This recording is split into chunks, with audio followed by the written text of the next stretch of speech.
میرے نبی پاک نے تو فرمایا تھا کسی مومن کو بس خوش کر دینا، وہ چاہے لمحے کے لیے ہی ہو، اس کے دل میں راحت ڈال دینا، اسے تسلی دے دینا، روتے ہوئے کہ آنسو پونچھ دینا، اس کو کہہ دینا میں تیرے ساتھ ہوں۔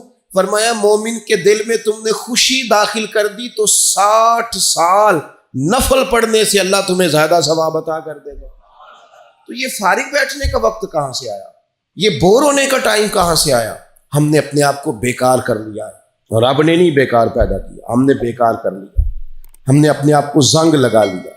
ملت کا وہ جوان جس کو چاہیے تھا کہ وہ خاندان کے 20 50 60 لوگوں کو لے کر چلتا، کفالت کرتا، نمائندگی کرتا، آگے بڑھ کے کہتا میں ہوں نا، گھبرانا نہ، وہ نوجوان خود دکھ سناتا ہے رو رو کے، وہ مجبوریاں سناتا ہے، وہ کچی کچی باتیں کرتا ہے، وہ کہتا ہے مجھے کالا جادو ہو گیا ہے، وہ کہتا ہے فلانے کی نظر لگ گئی ہے، وہ کہتا ہے چچا نے آگے نہیں جانے دیا، وہ کہتا ہے میں ابا جی نے صحیح تقسیم نہیں کی تو میں پیچھے رہ گیا۔ اتنی کمزور بات کرے گا، اور وہ مسلمان اپنی صلاحیت کو پہچانے۔ حضرت سعدی شیرازی کے پاس ایک شخص نے بیٹھ کے اپنے دوستوں کی غلطیاں گنوانی شروع کر دی، ان میں یہ بھی غلطی ہے، یہ بھی غلطی ہے، یہ بھی غلطی ہے، یہ بھی غلطی ہے، یہ بھی غلطی ہے۔ تو حضرت سعدی ہنس پڑے، فرمانے لگے اور یاد رکھ تیرے سجن بڑے ہی برے ہیں، اور پانی بڑا بھی گندا ہو نا تو آگ بجھانے کے کام پھر بھی آ جایا کرتا ہے۔ وہ کوئی تو خوبی ان میں تلاش کر لینا، پانی بڑا بھی گدلا ہو تو آگ تو بجھاتا ہے کہ نہیں بجھاتا؟ ہمارا یہ مزاج بن گیا ہے کہ ہم اپنی صلاحیتوں سے کام ہی نہیں لیتے، ہمیں پتہ ہی نہیں ہم کیا کر سکتے ہیں۔ میرے رسول پاک صلی اللہ علیہ وسلم کا کمال یہ ہے کہ حضور نہ انسان کی صلاحیتیں اجاگر کر دیتے، محبوب اجاگر کر دیتے، حضور اندر جذبہ پیدا کر دیتے۔ اس طرح کا وہ اقبال کہتے ہیں کہ تمہارا وقت کا امام وہ نہیں ہوتا جو تمہیں کہے حالات بڑے خراب ہیں، اس قوم کا کچھ بھی نہیں ہو سکتا، اس ملک کا کچھ بھی نہیں ہو سکتا، فلانا ادارہ بھی خراب ہو گیا، فلانا بندہ بھی کرپٹ ہو گیا، فلانا بھی دنیا دار ہو گیا، پیر بھی خراب ہو گئے، مولوی بھی خراب ہو گئے، سیاستدان بھی خراب ہو گئے، اور بیوروکریٹس بھی خراب ہو گئے، اور تاجر بھی خراب ہو گئے، اور فلانی برادری یہ ظلم کرتی، فلانا قبیلہ یہ ظلم کرتا ہے، فلانے شہر کے لوگ، اسی چکر میں صرف مایوسیاں پھیلانی ہیں، کبھی خیر کی بات ہی نہیں کرنی۔ لیکن اقبال کہتے ہیں کہ ہے وہ تیرے زمانے کا امام برحق جو تجھے حاضر و موجود سے بیزار کرے، اور موت کی شکل میں دکھلا کے تجھے جلوہ یار زندگی تیرے لیے اور بھی دشوار کرے، وہ تیرے اندر رمق پیدا کرے۔ آج جو حاجی غار سور پہ جاتے ہیں تو یہ لوگ پانی کی بوتل ان کی بغل میں ہوتی ہے، رستے میں 3 4 جگہ بنی ہوئی ہیں، پانی پئیں، چائے پئیں، جوس پئیں، بندوبست ہے، آپ کے کھانے پینے کے لیے آپ چیزیں خرید سکتے ہیں۔ اوپر جائیں تو وہاں بھی سارا کچھ بیٹھنے کا بہترین اہتمام ہے۔ جب حضرت صدیق اکبر گئے تھے تو دن کو نہیں گئے تھے، رات کو گئے تھے، اور جناب اسماء بنت ابی بکر جب رات کو کھانا لے کے جاتی تھی تو وہاں تو دن کو آج بھی 1400 سال کے بعد بھی آبادی کوئی نہیں۔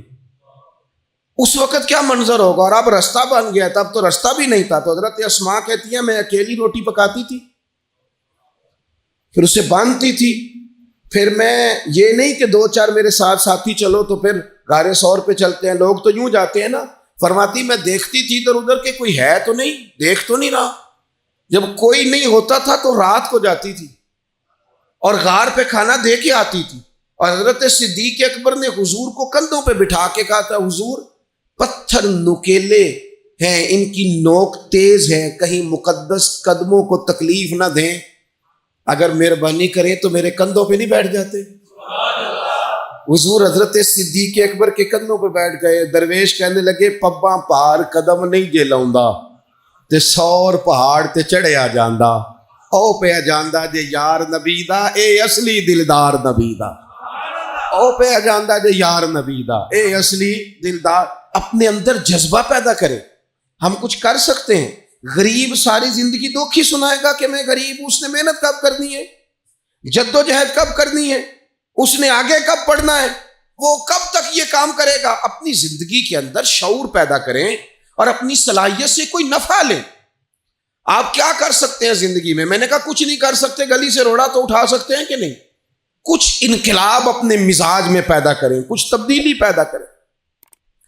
اس کے لیے سب سے زیادہ ضروری یہ ہے کہ ہم اپنے اندر اخلاقی تبدیلی لانے میں کامیاب ہو جائیں۔ کائنات میں ایک قوم وہ سمجھتی ہے جن کا اخلاق سنور جاتا ہے، اور جو لوگ اپنے اندر اخلاقی تبدیلی نہیں نہ لاتے، آپ دیکھیں نبی پاک علیہ السلام کا انقلاب کس طرح کا ہے۔ عرب کے لوگ سمجھتے تھے کہ معاف کرنا بزدلی ہے، صبر کرنا بزدلی ہے۔ وہ کہتے تھے یہ کیا بات ہوئی، ہمارا دشمن کیا سمجھے گا کہ بزدل ہے، انہوں نے معاف کر دیا ہے۔ وہ کہتے تھے معاف کر دیں تو کمزور پڑ جائیں گے، سامنے والا کہے گا کہ ان کے پلے کچھ نہیں، معاف کر دیا۔ اور ہمارے زمانے میں آج معاف کمزور آدمی کرتا ہے، طاقتور آدمی معاف نہیں کرتا۔ وہ جس کے پاس طاقت نہیں ہوتی وہ کہتا ہے ٹھیک ہے میں نے اللہ پہ چھوڑ دیا، حالانکہ اس نے بھی اچھا کیا، پر کمال تو یہ ہے کہ تیرے پاس ساری طاقت ہو پھر بھی تو فیصلہ اللہ پہ چھوڑے۔ اور حضرت موسیٰ کلیم اللہ علیہ السلام نے عرض کیا تھا مالک تیرے بندوں میں تیری نظر میں معزز کون ہے؟ تو رب کریم نے فرمایا میرے کلیم جس کے پاس بدلہ لینے کی طاقت ہو پھر بھی معاف کر دے وہ رب کی نظر میں بڑی عزت والا ہے۔ عرب کے لوگ سمجھتے تھے یہ بزدلی ہے کہ میں معاف کر دوں، لیکن حضور نے ان کو اخلاقی طور پہ بدل دیا، اور نبی پاک نے فرمایا معاف کرنا بزدلی نہیں، یہ تو اعلیٰ ظرفی ہے۔ تو پھر کس طرح بھلا معافی ان کو ہوئی؟ فتح مکہ کے دن حضور نے اس طرح نہیں معاف کیا کہ پہلے ہمارے ہاں بھی لوگ معاف کرتے ہیں تو ہم پتہ کس طرح معاف کرتے ہیں، پہلے ساری اس کی زیادتیاں گنواتے ہیں۔ پتہ ہے نا تو نے اس وقت کیا کہا تھا، یاد ہے نا تو بڑی ڈینگے مارتا تھا، یاد ہے نا تو بڑی بڑکے مارتا تھا۔ عرب کے لوگ سارے سامنے کھڑے ہیں، پتہ کون کون ہے؟ اکرمہ بن ابو جہل آخری دن تک لڑے، ابو سفیان آخری دن تک لڑے، سارے لوگ سامنے کھڑے، کچھ بھاگ گئے ہیں جان بچا رہے ہیں۔ حضور نے کیا فرمایا؟ فرمایا پتہ تمہارے ساتھ آج سلوک کیا کرنا ہے؟ یا رسول اللہ بتائیے۔ تو نبی پاک نے فرمایا وہی کرنا ہے جو جناب یوسف نے بھائیوں کے ساتھ کیا تھا، بات ہی کوئی نہیں کرنی، پچھلا قصہ چھیڑنا ہی نہیں، نہ کانٹے بچھانے کی بات کرنی ہے، نہ روڑے مارنے کی کرنی ہے، نہ بدر میں آنے کی کرنی ہے، نہ احد میں پتھر مار کے دانت شہید کرنے کی بات کرنی ہے، نہ خندق کی بات کرنی ہے، نہ خیبر کی کوئی بات۔ جاؤ نہ معاف کیا، بات ہی کوئی نہیں کرنی، معافی دے دی۔ ابو سفیان کہنے لگے حضور مجھے بھی معافی ہے۔ سونیا تیرے کرم پہ قربان جاؤں۔ میرے کریم فرمانے لگے تو قبیلے کا سردار ہے، مکے شریف کے لوگ تجھے بڑا سمجھتے ہیں، دیکھ حضور معاف بھی کرتے ہیں اور عزت بھی دیتے ہیں۔ فرمایا جا میں نے تجھے معاف کیا، اور جو تیری حویلی میں آ کے پناہ لے لے گا میں اسے بھی معاف کر دوں گا، اسے بھی معافی مل جائے گی جو تیرے گھر آ جائے گا۔ اب تبدیلی آ گئی، وہ جو اندر کفر تھا وہ ٹوٹ گیا، انقلاب آ گیا۔ یہی ابو سفیان جو کل تک مخالفت میں لڑتے تھے پھر یہ حضور کے ساتھ جنگوں میں جاتے، اور اس طرح جاتے کہ حضور گھوڑے پہ بیٹھے اور جناب ابو سفیان نے گھوڑے کی لگام تھامی، ہر میدان میں گئے، ہر جگہ خدمت کی۔ اکرمہ بن ابو جہل کا پتر ہے، کوئی کسر نہیں چھوڑی اس نے، حد کر دی، ہر جگہ لڑا، ہر مقام پہ۔ لیکن فتح مکہ کے موقع پر یہ بھاگ گیا تھا، جان بچا کے چھپ گیا۔ اس کی بیوی آئی، کہنے لگی سونیا میرے چھوٹے چھوٹے بچے ہیں، مجھے پتہ چلا ہے کہ میرے شوہر کے لیے آپ نے ڈیتھ وارنٹ جاری کر دیے ہیں کہ جہاں ملے مار دیا جائے، صحابہ نے یہ اعلان کیا ہے، وہ سخت مجرم ہے، اس کے لیے سخت آرڈر جاری کیا گیا ہے۔ تو کریم کیا فرمانے لگے؟ حضور فرمانے لگے تو کیا چاہتی ہے؟ میں کوئی آپ کو قصہ تو نہیں نہ سنا رہا، خدا را مہربانی کریں، تھوڑا سا دل بڑا کریں، تھوڑا سا۔ وہ ساس کہتی ہے جی میں کہ میں معاف کر دیا جی، تو انہوں پتہ نہیں پیر صاحب میرے اندر زخم کنے نے، مثلاً کیا ہے، گولی مار دی ہے کسی نے کسی کو۔ بہو سے کہیں تو کہتی ہے جی میں معاف کر دوں، اس کو معاف کر دوں، آپ کو بتاؤں اس نے تکلیف کتنی دی۔ مہربانی کرو ایک دوسرے کو معاف کرو، اپنے دل میں گنجائش پیدا کرو۔ اس بندے کی بات ہو رہی ہے جو باپ سے لگا ہوا ہے مخالفت کرنے، ابے نے بھی ظلم کیے، اس نے بھی کیے۔ حضور اس کی بیوی سے کہتے ہیں کیا چاہتی ہے؟ کہنے لگی حضور معاف کر دیں اسے۔ تو نبی پاک صلی اللہ علیہ وسلم نے فرمایا ٹھیک ہے، یہاں تو معافی کا دروازہ تو سب سے زیادہ کھلا ہوا ہے، تو کہتی ہے تو چلو ٹھیک ہے معاف کیا، ہو گئی بات۔ اس نے جا کے جہاں چھپا ہوا تھا اسے کہا اکرمہ حضور نے تجھے معاف کر دیا۔ کہنے لگا کوئی کرنے والی بات کر، وہ معاف کرتے ہیں مجھے پتہ ہے، بڑا کرتے ہیں، پر جو میں نے کیا ہے وہ معافی والا نہیں۔ مجھے معافی ہو سکتی ہے، یہ کیسے ہو سکتا ہے، یہ کیسے ہو گیا، ہو ہی نہیں سکتا۔ اس کی بیوی پھر آئی، کہنے لگی حضور وہ مانتا نہیں، یہ تاریخ صرف میرے رسول کی ہے، یہ سیرت صرف میرے رسول کی ہے، کہ جس کو معاف کیا جا رہا ہے اس کی سمجھ میں بات نہیں آ رہی کہ بھلا مجھے معاف کر دیا ہے۔ حضور کہتے ہیں اچھا تو بتا وہ کیسے مانے گا؟ کہنے لگی حضور اگر کوئی نشانی دے دینا، عرب کے لوگ تلوار دے دیتے تھے، زرہ دے دیتے تھے، پگڑی دے دیتے تھے، چھڑی دے دیتے تھے، یہ دلیل ہوتی تھی کہ فلاں نے نشانی دے دی۔ اگر کوئی مل جائے نا نشانی، محبوبہ اس طرح تو کوئی نہیں کرتا جیسے آپ کرتے ہیں۔ کریم نے اپنے سر سے پگڑی اتاری اور فرمایا میری پگڑی بطور علامت کے نشانی کے لے جا، اسے کہہ دے میں نے معاف کیا۔ اب اکرمہ کو معافی ہو گئی، وہ آ رہے ہیں، یوں اخلاق بدلتے وہ آ رہے ہیں۔ یہاں کوئی بڑا آدمی آئے نا تو پہلے اعلان ہوتا ہے فلاں بن فلاں صاحب آ رہے ہیں، اب ان کو دعوت دیتے ہیں، لیکن وہ اعلان چھوٹا کرتا ہے بڑے کے لیے۔ یہاں انوکھا باب ہے، اکرمہ کلمہ پڑھنے آ رہے ہیں، نبی پاک صحابہ سے کیا فرما رہے ہیں؟ فرمایا وہ کلمہ پڑھنے آ رہا ہے، اطاعت قبول کر کے آ رہا ہے، سر تسلیم خم کر کے آ رہا ہے، اس کے سامنے اس کے باپ کے کسی ظلم کا اظہار نہ کرنا۔ اس کے باپ نے بڑے ظلم کیے ہیں، زیادتیاں کی ہیں، ہم تذکرہ یہاں ہوتا ہے، لیکن اس کے سامنے نہ کرنا، اس کا تو ابا ہے نا، اس کا تو باپ ہے نا، کوئی بات نہ کرنا، اسے تکلیف ہوگی۔ کس کے لیے؟ صحابہ رو رہے ہیں، حضور یہ کس کے لیے تیاری کرا رہے ہو؟ وہ آ گئے، قدموں سے لگ گئے، کلمہ پڑھ لیا، کھول کے روئے، حضور میرے لیے بھی معافی ہے؟ تو کریم نے فرمایا ہاں میں رحمت والے رب کا رحمت والا رسول ہوں، ہے نا معافی۔ اکرمہ مسلمان ہو گئے، پھر تلوار کو صاف کر کے کہنے لگے سونیا پہلے یہ اسلام کی مخالفت میں لڑتی تھی، اب حمایت میں لڑے گی، مجھے بتائیں۔ ایک ایک گلی اکرمہ گئے اسلام کی حمایت میں تلوار لے کے، ایک ایک گلی۔ اور آپ پچھلے جہاد میں بھی گئے تھے، اس جہاد میں نہ جائیں تو کہنے لگے کفارہ نہیں ادا کرنا، پچھلے داغ نہیں صاف کرنے، میں جاؤں گا، گلی گلی جاؤں گا، نگر نگر جاؤں گا، جھنڈا لے کے جاؤں گا، میں بتاؤں گا کہ جب کوئی مدینے والے کے پاس آئے تو رب دل بدل دیا کرتا ہے۔ انقلاب آتے ہیں، عادتیں بدلتی ہیں، طبیعتوں میں تغیر آتا ہے، کون کہتا ہے نہیں آتا؟ میں جاؤں گا۔ حمص میں حضرت عمر کے زمانے تک اکرمہ لڑے، سالوں میدان میں رہے اسلام کی حمایت میں، اور پھر حمص کے میدان میں حضرت عمر کے دور میں لڑتے ہوئے شہادت کی موت اللہ نے انہیں عطا فرمائی۔ یہ آپ دیکھیں حضرت خالد بن ولید کون ہے؟ کہنے لگے حضور میں تو بڑی شدت سے اسلام کے خلاف لڑتا تھا، میری غلطیاں بھی معاف ہو جائیں گی؟ تو حضور فرمانے لگے اسلام پچھلے سارے معاف کرا دیا کرتا ہے، نئی زندگی کا آغاز ہو جاتا ہے، نئی زندگی کا آغاز ہوتا ہے۔ حضور نے فرمایا جو رمضان میں عبادت کر لے نا، ایمان کے ساتھ رمضان میں عبادت کر لے، اللہ اس کے پچھلے سارے معاف فرما دیتا ہے۔ اب وہ نئی زندگی کا آغاز کرے۔ جس نے شب قدر پہ رو رو کے توبہ کی ہے، وہ رمضان کے بعد کرپشن چھوڑ دے، جھوٹ چھوڑ دے، بددیانتی چھوڑ دے، دل دکھانا چھوڑ دے۔ جس نے رمضان میں روزے رکھے، تراویح پڑھی ہے، وہ نئی زندگی کا آغاز کرے۔ خدا کی رحمت سے گناہ معاف ہو گئے، اب وہ آگے بڑھے۔ نبی پاک علیہ السلام نے فرمایا جو اللہ کے گھر کا حج کار آیا وہ اس طرح ہے جس طرح آج ماں کے پیٹ سے پیدا ہوا ہے۔ اب نئی زندگی کا آغاز کرے، اب وہ اپنی عادات میں تبدیلی لائے، اب وہ بدل جائے۔ میں کس درد سے یہ بات آپ سے کروں کہ 50 لاکھ مسلمان ہر سال حج کرتا ہے، اگر 25 لاکھ کا کردار بھی ٹھیک ہو جائے تو سال کا 25 لاکھ با کردار مسلمان اگر دنیا کو دیا جائے تو بتائیے امت مسلمہ کا سر کتنا اونچا ہوگا۔ لیکن ہمارا حال وہی ہے کہ حج بھی کیتی جاندے ہو تے لہو بھی پیتی جاندے ہو، کھو کے مال یتیماں دا تے بھیج مسیتی جاندے ہو، پھٹ دلاں دے سیندے نہیں تے ٹوپیاں سیتی جاندے ہو، نفس تے چھری پھیر دے نہیں دمبے کیتی جاندے ہو، فرض پلائی بیٹھے ہو، نفلاں نیتی جاندے ہو، او دسو تے سی بلے شاہ نو ایک ہی کیتی جاندے ہو۔ بات وہی ہے کہ کعبے گئے، مدینے گئے، کربلا گئے، جیسے گئے تھے گھوم پھر کے ویسے ہی آ گئے۔ کچھ تبدیلیاں اپنے مزاج میں لائیں، اپنی عادات میں لائیں۔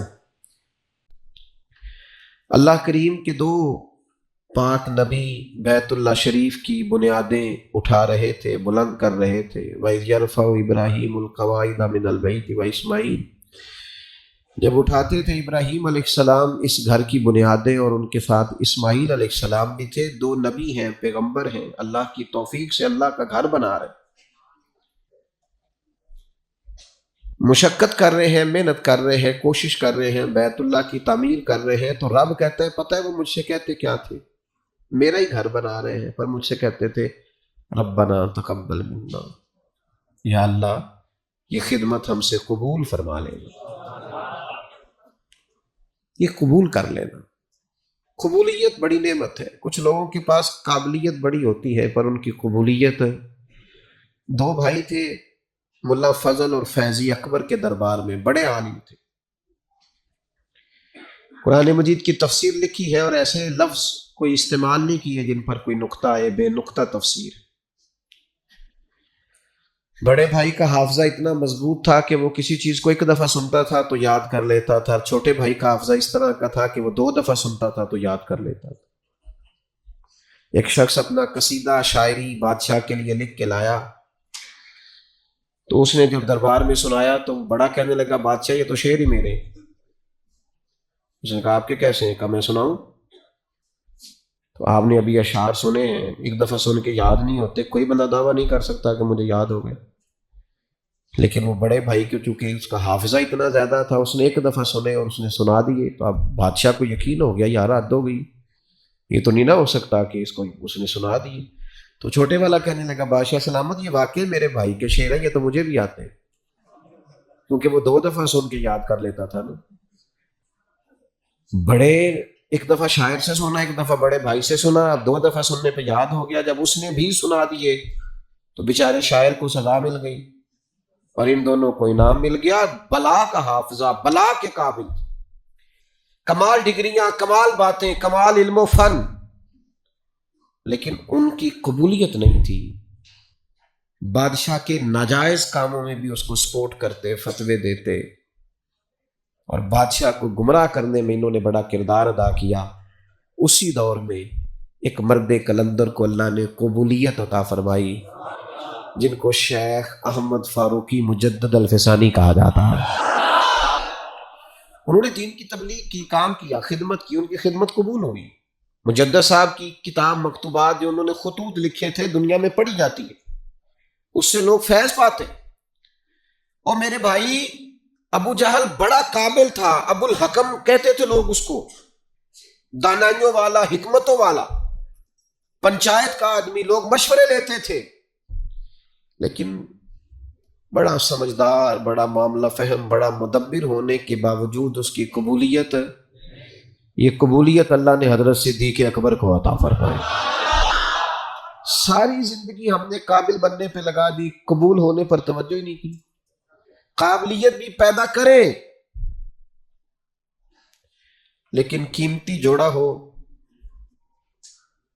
اور محنت سے، شوق سے خریدا ہو، رنگ بھی پسند ہو، کپڑا بھی بڑا بہترین ہو، درزی کو دیا بھی جائے، لیکن اگر وہ درزی بھی کئی راتوں کا بیدار ہے، آنکھیں اس کی باہر آ گئی ہیں، اس نے سی کر کے دیا ہے، لیکن اگر تو اس کی تعریف ہو جائے تو پھر تو وہ خوش ہو جاتا ہے کہ بھئی کہتے کیا بات ہے جناب کی مہربانی، آپ نے کمال کر دی، تو مطمئن ہو گیا۔ لیکن اگر کسی نے کہہ دیا کہ یار تو نے تو حد کر دیا، یہ تو ناپ ہی پورا نہیں، ماپ ہی سارا غلط ہو گیا، تو مجھے بتائیے وہ ساری محنت فائدہ مند ہوئی کہ رائے کہاں گئی؟ جو قبول ہو جاتے ہیں نا، اصل بات ان کی ہے، قبولیت اصل چیز ہے۔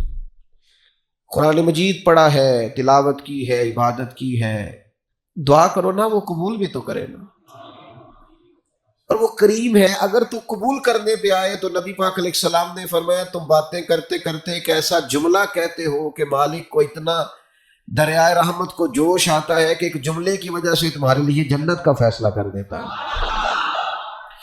جب تک اللہ کے حضور قبولیت کی انسان کے لیے نعمت میسر نہیں آتی، وہ اپنے تئیں جتنا مرضی عابد، زاہد، پارسا، نیک، سخی، صوفی، درویش، عالم، مفتی، پیر بن کے بیٹھا رہے، جب تک قبولیت نہیں، جب تک اس کے حضور، اللہ کے نبی کہتے ہیں، اللہ کا گھر بنا کے کہتے ربنا تقبل منا، یا اللہ مہربانی کر اسے قبول۔ بھائیوں قبولیت بڑی ضروری ہے۔ عید والا دن تھا، حضرت فاروق اعظم رضی اللہ تعالیٰ عنہ نے نبی پاک علیہ السلام کے مصلی پہ کھڑے ہو کے لوگوں کو عید کی نماز پڑھائی، اور پھر اللہ کے محبوب کی امت کے مابین خوشیوں بھری محبتوں بھری انہوں نے ملاقاتیں بھی کی، لیکن گھر گئے تو اچانک آنکھوں میں آنسو آ گئے، اور وہ آئے تو وہ تیز ہو گئے آنسو، تو گھر والی کہنے لگی آپ کا ہر جگہ یہی حال ہے، آج عید کا دن ہے مسرت کا اور آج بھی آپ رونے لگے۔ آپ فرمانے لگے تو ٹھیک کہتی ہے، مجھے بھی اندازہ ہے کہ آج خوشی کا دن ہے، عید الفطر ہے، روزے گئے ہیں تو رونا نہیں چاہیے، خوشی کرنی چاہیے۔ تو کہا پھر آپ کیوں رو رہے ہیں؟ تو فرمانے لگے بس کیا کروں، دل نرم ہے، ایک بات یاد آ گئی، اس نے رلا ڈالا ہے۔ کہ حضور کیا یاد آیا؟ فرمانے لگے میرے دل میں خیال آیا ہے عید تو اس کی ہے نا جو قبول ہو گیا ہے، جس کے روزے قبول ہو گئے، جس کی نمازیں قبول ہو گئی، جس کی تراویح قبول ہو گئی،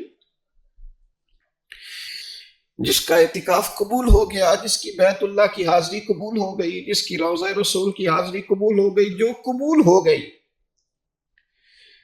عید تو اس کی ہے، لیکن جس نے سارا کچھ کیا ہے پر قبول نہیں ہوا، تو اس کو پھر میری طرح رونا ہی چاہیے، اس کے لیے رونا ہی تو ہے۔ وہ یارو اگر وہ کرے قبول تو بڑا کریم ہے، ورنہ حال یہ ہے کہ فویل للمصلین، کچھ نمازیوں کے لیے بھی بربادی ہے، کچھ قاریوں کے لیے بھی بربادی ہے، کچھ ایسے صاحبان علم بھی ہوں گے جو صبح قیامت معاذ اللہ ثم معاذ اللہ، حضرت ابو ہریرہ فرماتے ہیں سب سے پہلا حساب ہی قاری کا، سخی کا اور شہید کا ہوگا، اور ان کی اپنی تسنع، ریاکاری اور دکھلاوے کی نیتوں کی بنیاد پر ان کے اعمال دھتکار دیے جائیں۔ دعا کرو اس کے حضور قبولیت ہو جائے، اگر تو وہ کر لے قبول ہو جائے مہربانی، تو حضرت صدیق اکبر جا کے حضرت بلال حبشی کو خریدنے کے لیے کھڑے، کہتے ہیں میرا گورے رنگ والا غلام رکھ لے، یہ کالا حبشی غلام مجھے دے دے۔ تو وہ حضرت بلال جس کے غلام تھے وہ کہنے لگا اگر میں ساتھ پیسے بھی مانگوں تو کہا جتنے تو کہے، پیسے بھی دوں گا، پڑھا لکھا خوبصورت غلام بھی دوں گا، پر یہ حبشی نسل سیدنا بلال مجھے دے دے۔ تو وہ شخص کہنے لگا ابو بکر سیانے تاجر ہو، زندگی تجارت میں گزری ہے، کیسا سودا کر رہے؟ تو حضرت صدیق رو پڑے، کہنے لگے تمہیں اس حبشی کی شان کا نہیں نہ پتا، یہ قبول ہو گیا ہے، یہ قبول ہو گیا ہے، جو تو ہو گیا نا قبول، جس کی تو ہو گئی قبولیت، جس پر تو ہو گیا فضل، تو وہ تو نجات پا گیا اور فلاح پا گیا۔ لیکن قابل بڑا تھا، قیمتی بڑا تھا، رنگ بڑا خوبصورت تھا، قد بڑا اونچا تھا، اور باتیں بڑی آتی تھیں، پر قبولیت نصیب اگر وہ مہربانی کرے، اگر وہ رحمت کرے، اگر وہ عطا کرے اور وہ کہہ دے کہ تو قبول ہے، تو پھر تو بات بن گئی۔